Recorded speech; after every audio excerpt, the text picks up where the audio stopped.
You say risotto, I say risotto. And we're probably both wrong.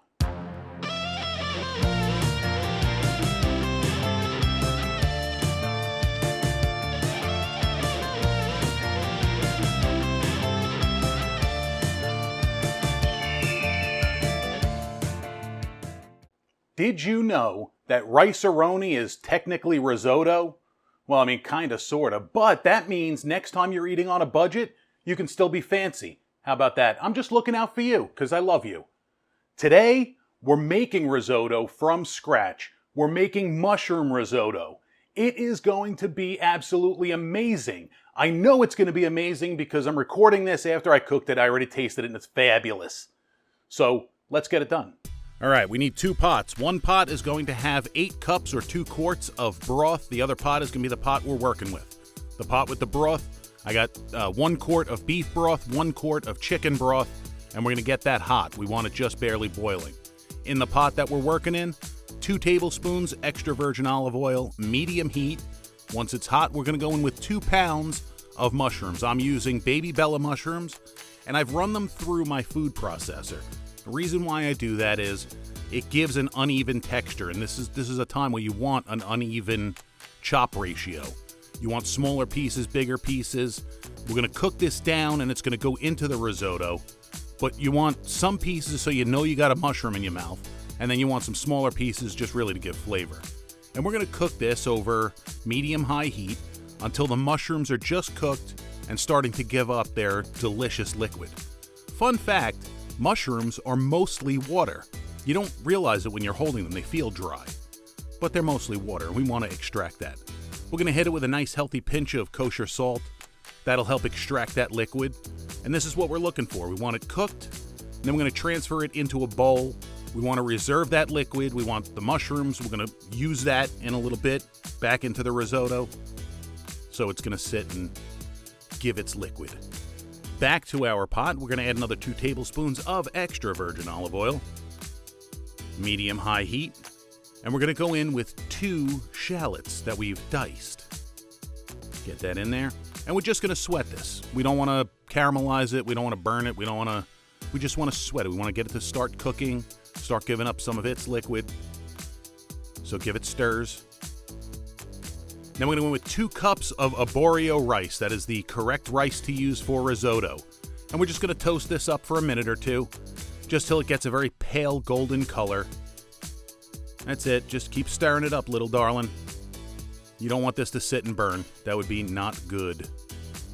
So keep it moving. Get it toasty. Now, once it's toasty, we're going to go with 3/4 cup of a dry white wine. I'm using Pinot Grigio, but you can use whatever dry white wine you prefer. And we're going to cook this until most of that liquid has absorbed.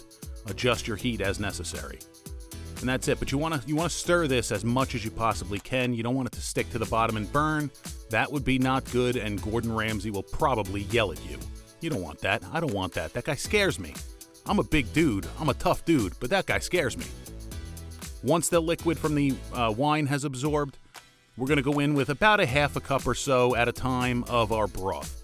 And the process with risotto, which is slightly labor intensive, I mean, it's not that laborious, but it's not easy. It's not just a set it and forget it kind of thing. We're going to put about a 1/2 cup of the liquid in, and we're going to let it cook, stirring it as often as possible to let that liquid cook out. And once that liquid has mostly cooked off or cooked in and evaporated, then we're going to go in with more broth. And we're going to repeat this process back and forth until all of the broth is into the rice. Takes about a 1/2 hour or so, 20 minutes to a 1/2 hour, depending on elevation and temperature and ambient temperature and humidity, yada, yada, yada. So look at that. Starting to get creamy. That's what makes risotto creamy, is the outside starch of the rice breaking down, breaking off, and going into the rest of the mix. That's what makes it creamy. That's how it works. We'll put the last of the broth in, stir it up, little darling, and once that is fully absorbed, then we bring back our mushrooms, those delicious mushrooms that we started off before. Now it's their time to shine. So we're going to pour all of that in, liquid and all. We want that liquid. That is like flavor intensified. I can't even describe it because my brain's all over the place, but that's where the flavor of this comes from. And it's earthy and delicious, and that's what you want. So, same thing, get it in there. We're gonna cook it, stir it until most of that liquid is absorbed. Hit it with as much black pepper, freshly ground, for maximum flavor as you desire. I like a lot, you know that. But always fresh ground for maximum flavor. Stir that in. Look how thick that is. Thicker than a Snicker. I like it thick. Now, once it's at this stage where just about all of that liquid is absorbed, then we're going to finish it off. Now, I had a little bit of a technical glitch. The camera that I use, I made an error. I had an issue where I lost all the footage. So, we have a technical difficulty. But imagine, if you will, a fat man in a kitchen applying butter, 5 tablespoons of butter, and 1 cup of freshly grated Pecorino Romano cheese to that beautiful pot right there. That's what happened. I put the butter in, I put the cheese in, I stirred it in, and I had some technical difficulties where the SD card crapped out. So just imagine me doing that, stirring it up, plating it, and that's where we're at. So we'll move on, but I promise it happened. It may not look like much on the plate by itself. Normally I would serve this with a nice steak because it pairs perfectly. So there's your helpful hint. But it is fantastic on its ownsies. It's creamy. It's moist. It's delicious.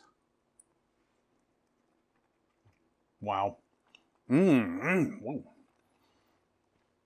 It's like a punch with that mushroom flavor. So delicious. So there you go.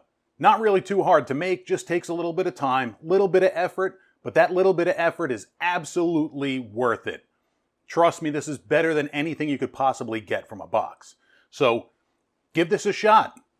Let me know how you did down in the comments. You want to see me make something? I take suggestions. Drop that down in the comments. You want to tell me I suck? Put that down in the comments. But the most important thing is you smash that like button. Make sure you're subscribed. Very important. And we'll catch you on the next one. Thank you so much for watching.